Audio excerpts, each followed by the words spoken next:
بسم اللہ الرحمن الرحیم۔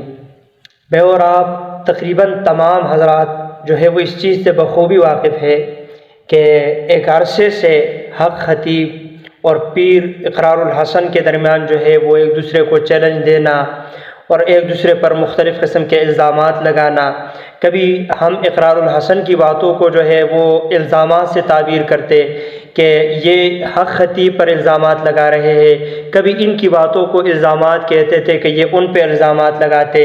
وہاں سے ان کو شعبدباز کہا گیا، یہاں سے اقرار الحسن کو جو ہے وہ منکر ختم نبوت کہا گیا۔ یہ مختلف چیزیں ہوتی رہی، یہ مختلف باتیں ہوتی رہی، مختلف جو ہے وہ ویڈیوز بنتی رہی، مختلف باتیں سامنے آتی رہی۔ بالآخر یہ معاملہ جو ہے وہ تیز ہوتا گیا اور یہاں تک بات پہنچ گئی کہ اقرار الحسن اپنے تمام اسباب و سامان کے ساتھ اور اپنی ایک ٹیم کے ساتھ باقاعدہ طور پر حق خطیب کے استانے پر پہنچ جاتا ہے۔ کچھ دیر ان کو 2-3 گھنٹے انتظار کروانے کے بعد جب بالمشافہ دونوں ایک دوسرے کے سامنے ہو جاتے ہیں تو شور شرابہ اتنا زیادہ ہے کہ کوئی کس کا سوال کیا ہے اور سوال میں کہ آنا اس کا جو ہے وہ جواب کیا دیا جاتا ہے، اس چیز کا فیصلہ کرنا کوئی آسان نہیں ہے اس دوران ان ویڈیوز کو دیکھ کے۔ البتہ جو اس کے بعد کے حالات ہے اس میں اگر دیکھا جائے اور آرام سے ان چیزوں کو بار بار دیکھا جائے تو چند ایسے سوالات ہمارے سامنے آتے ہیں کہ جو سوالات اقرار الحسن نے پیر حق خطیب سے کیے اور ان کے جوابات کیا تھے۔ سب سے جو پہلا سوال کیا تھا وہ یہ اقرار الحسن کی طرف جو سب سے پہلا سوال تھا وہ یہ تھا کہ ولایت کسے کہتے ہیں، اور دوسری بات کہ آپ کو ولایت کب سے ملی ہے۔ اس کے جواب میں حق خطیب کا جواب یہ تھا کہ میں تو ولی ہوں ہی نہیں، میں تو ولایت کا کوئی دعوی ہی نہیں کرتا ہوں۔ یہ اس کا اس وقت کا جواب تھا۔ اس سے پہلے جب ویڈیوز میں بات چل رہی تھی اور ان کا ایک دوسرے کے سامنے جو سامنا تھا ایک دوسرے کے ساتھ، جب وہ ویڈیوز کی صورت میں تھا تو وہاں پہ خطیب صاحب کا جو دعوت تھا حق خطیب کا وہ یہ تھا کہ اقرار الحسن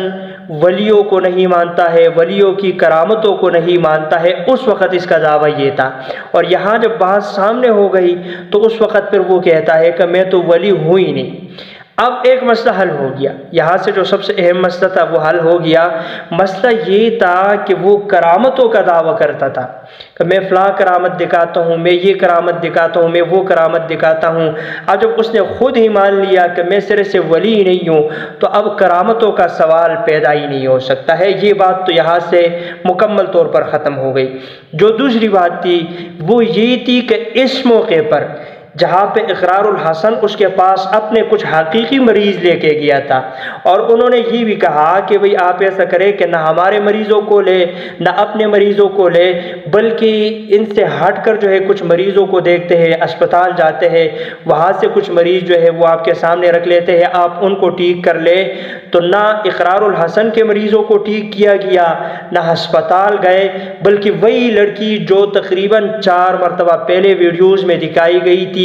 کبھی اس کے آنکھوں سے جو ہے وہ زنجیر نکالی گئی تھی، کبھی انگوٹھی، کبھی کیا، وہی لڑکی اس کو دوبارہ سے وہاں پھر استعمال کر دیا گیا۔ یہ کوئی نئی لڑکی نہیں ہے، اگر دیکھا جائے تو یہ وہی لڑکی ہے جس کو 4 مرتبہ پہلے جس کے ذریعے ویڈیوز بنائی گئی ہے، اور اس موقع پر بھی اسی لڑکی کو سامنے لایا گیا۔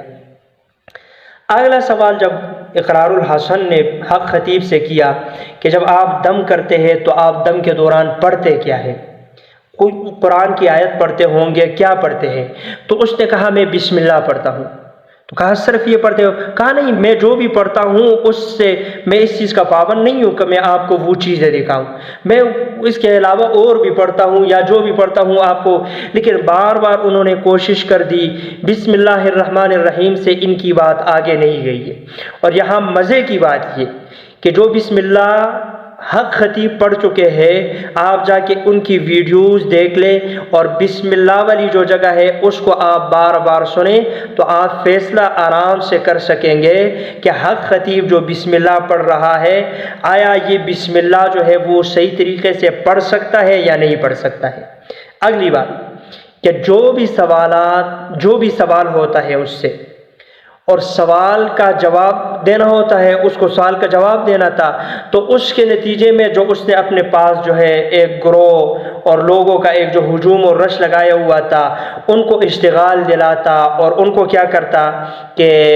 وہ شور شروع کر دیتے، تو اس دوران جو ہے وہ کوئی جواب نہیں، اور وہ سوال جو ہے وہ ایسے ہی گزر جاتا، اس کا کوئی جواب نہیں دیا جاتا۔ پھر آپ اس سے ذرا پہلے جائیں اور اس کی یہ آج کی کرتب یہ چیزیں نہ دیکھیں، بلکہ کچھ عرصہ جو ہے ہم پہلے جاتے ہیں کہ کوئی بھی انسان جو اس نے ویل چیئر سے جو ہے بہت سارے لوگوں کو اس نے اٹھایا ہے، کہتے ہیں میں ٹھیک کرتا ہوں، میں ولی ہوں، میرے پاس جو ہے اللہ کی کرامت ہے، یہ ہے وہ ہے، تو کوئی بھی ایک ایسا انسان جس کے پاس ٹانگ نہ ہو اور حق خطیب نے اس کو ٹانگ دی ہو، ایسی کوئی ویڈیو یا ایسی کوئی چیز جو ہے وہ منظر عام پر نہیں آئی ہے، یا کوئی انسان ایسا فالج زدہ ہو کہ فالج کی وجہ سے یا جو ہے پولیو کی وجہ سے، کسی بیماری کی وجہ سے اس کی ٹانگ بالکل سوکھ گئی ہو، پتلی ہو گئی ہو، خراب ہو گئی ہو، کہ ہم نے سامنے دیکھا ہو کہ واقعی یہ آدمی معذور ہے اور اس کے دم کرنے سے وہ ٹھیک ہو گیا ہو، ہمیشہ ان لوگوں کو ٹھیک کرتا چلا آ رہا ہے جو پہلے سے ٹھیک ہوتے ہیں اور پھر ان کو بٹھایا جاتا ہے۔ اس دوران اپنے آپ کو مضبوط کرنے کے لیے اس نے ایک اور چیز جو ہے، ایک اور کارڈ بھی استعمال کیا، اور وہ یہ کہ کوئی آدمی آ جاتا، یہ لو بھائی بریلوی مذہب سے جو ہے مسلک سے تعلق رکھنے والا ہے، اس نے ہماری کرامت دیکھ لی اور یہ جو ہے استانے کا مرید ہو گیا، یہ لو بھائی سنیوں کا آ گیا، یہ لو بھائی اہل حدیثوں کا آ گیا، بلکہ وہ کچھ بھی نہیں تھے، وہ اس کے اپنے بندے مختلف قسم کے جو ہے وہ استعمال کرتا تھا اور انہی کے ذریعے جو ہے اپنے آپ کو مضبوط کرتا تھا۔ اور آخر میں جو سب سے بڑا اشتغال دلایا اقرار الحسن کے خلاف وہ یہ تھا کہ اقرار الحسن نے وہ جو لڑکی پکڑی گئی ہے جس کی ویڈیوز اس نے بار بار بنائی ہے کہ دیکھو میں چین جو ہے اس کی آنکھ سے برآمد کر رہا ہوں، انگوٹھی یا مختلف چیزیں، سب سے بڑی جو آواز اس نے حق خطیب نے اٹھائی وہ یہ تھی کہ اقرار الحسن نے اس لڑکی کی ویڈیو بنا کے اس کی عزت خراب کی ہے، یعنی وہ ایک طرح سے اپنے چیلوں کو اور آس پاس لوگوں کو اشتغال دلا رہا تھا کہ کسی طریقے سے